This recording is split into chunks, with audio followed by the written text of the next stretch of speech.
안녕하세요. 인포마켓 강용훈 대표입니다.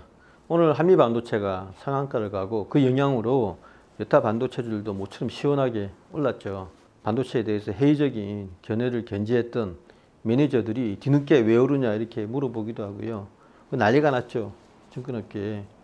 그래서 그동안 일본 반도체주도 오를 때 PBR 뭐 이렇게 낮은 것들 사고 역시 같이 줘야 했던 분들이 좀 당황하는 그런 기색이 엿보였습니다.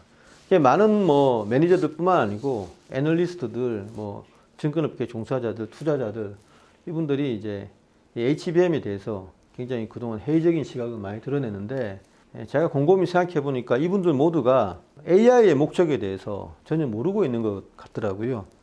그래서 AI 목적에 대해서 모르니까 이 HBM이 뭐 가다가 말겠지, 이다가 뭐 그냥 유행이 식겠지 이런 생각을 하시는 것 같습니다. 그래서 AI 목적에 대해서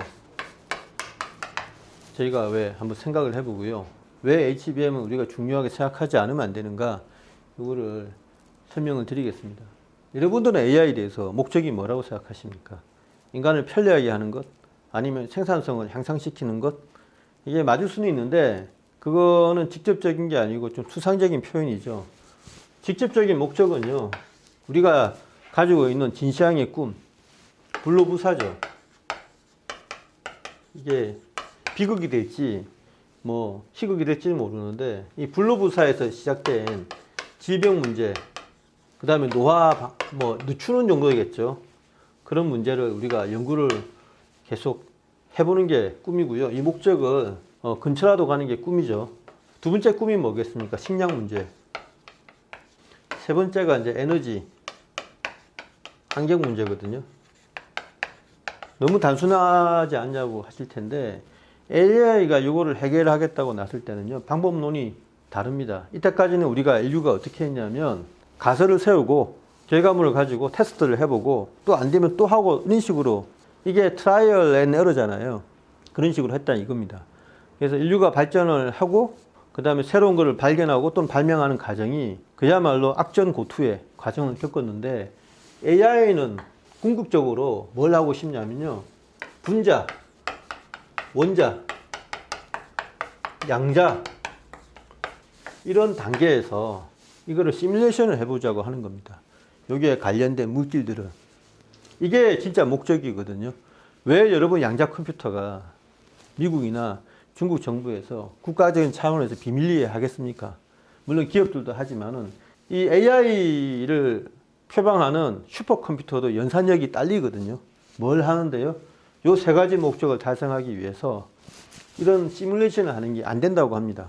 예를 들면 식량 문제는 뭘로 해결할 수 있냐면요, 1908년에 프리츠 하버라는 사람이 나중에는 이제 나치에 협력한 그런 사람으로 찍혔죠. 그렇지만 이 사람이 1908년에 공중의 질소로부터 아모니아를 합성하는 방법을 개발해서 그게 이제 질소 비료가 됐죠. 그게 인류를 배고픔으로부터 해방시킨 위대한 발명인데, 근데 질소 비료를 합성하는데 너무 많은 에너지가 든다고 합니다. 전 세계 에너지의 2%가 이 비료 합성하는 데 쓰인다고 하거든요.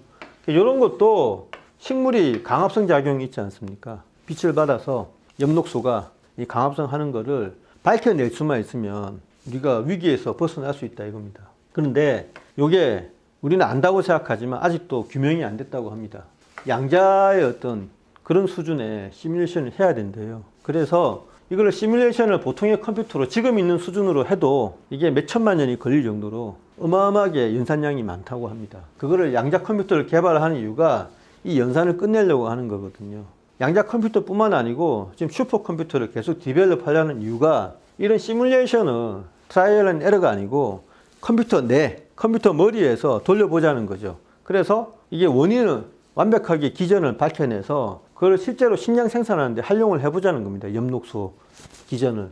에너지 문제도요, 더 좋은 물질이 없냐를 찾아보는 거고요. 환경 문제도 공중에 있는 이산화탄소를 가지고 실제 어떤 물질을 만들어낼 수 있는 방법이 없냐 이런 거를, 이 모든 거를 시뮬레이션을 해보자는 거거든요. 불로부사도 바이오 산업이지 않습니까? 여기에 있는 우리가 해결하지 못했던 질병들, 뭐 파킨슨병이라든가 루게릭이라든가 또는 암이라든가 이런 것들 있잖아요. 그런 거를 파킨슨병이나 루게릭병 같은 경우는 프리온이라는 오염된 단백질이 근처에 정상적인 단백질을 오염시키는 과정이지 않습니까? 그거를 단백질을 연구해서 기전을 알아내겠다는 겁니다. 누가 그걸 시뮬레이션 하냐고요? AI가 그걸 한다는 겁니다.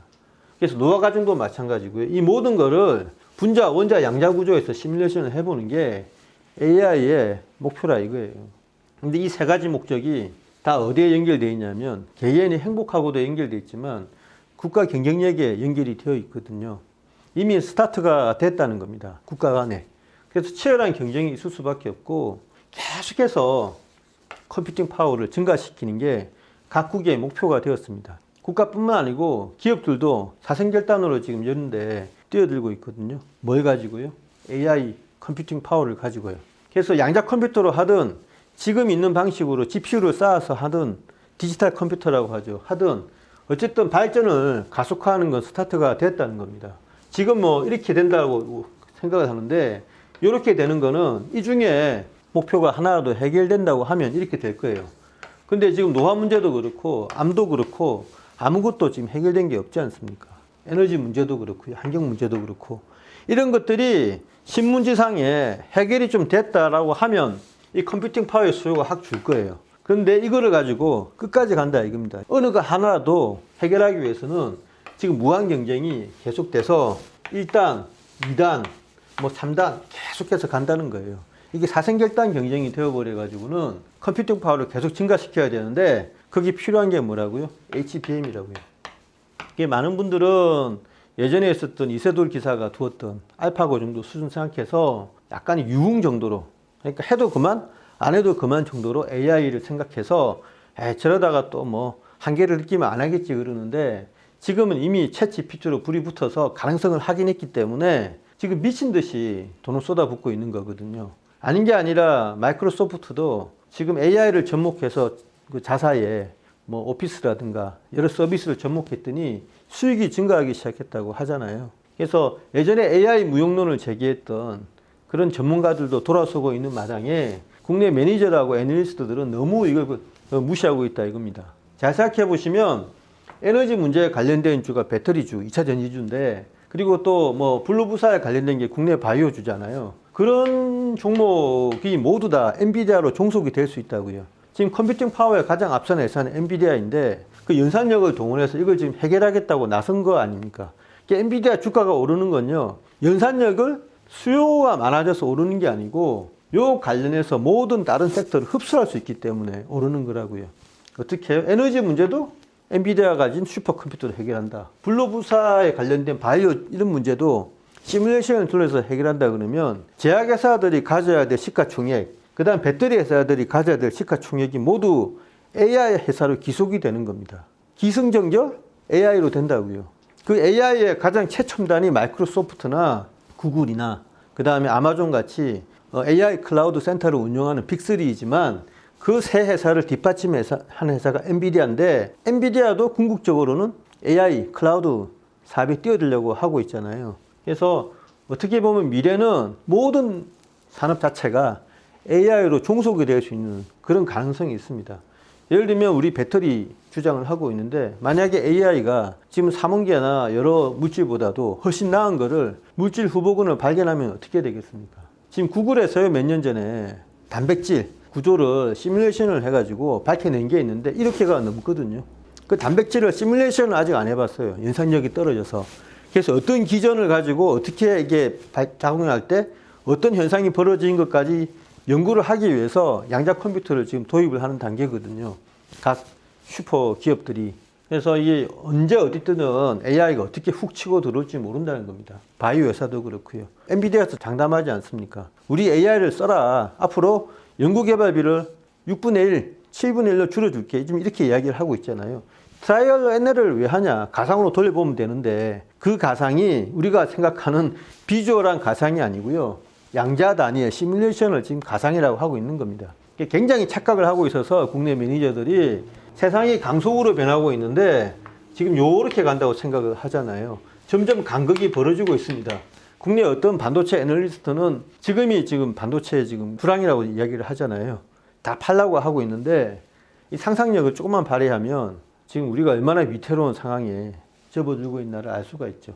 이렇게 되어버리면 사회구조가 전부 다 흔들려버리고 정상적인 어떤 직업군, 전통적인 산업구조가 완전히 무너지게 되거든요. 그거는 정치인들이 해결해야 될 문제고 투자자들은 이 AI의 거대한 목적, 요거를 인지하셔서 그렇게 되면은 어떻게 지금 수요가 되고 어떻게 될까? 이거 생각하시면 답은 HBM이거든요. 우리가 할 수 있는 거는 미국에서는 GPU를 하지만 그래서 HBM이 AI의 궁극적인 목표를 달성하기 전까지는 수요가 이렇게 되긴커녕 가속화될 가능성이 있습니다.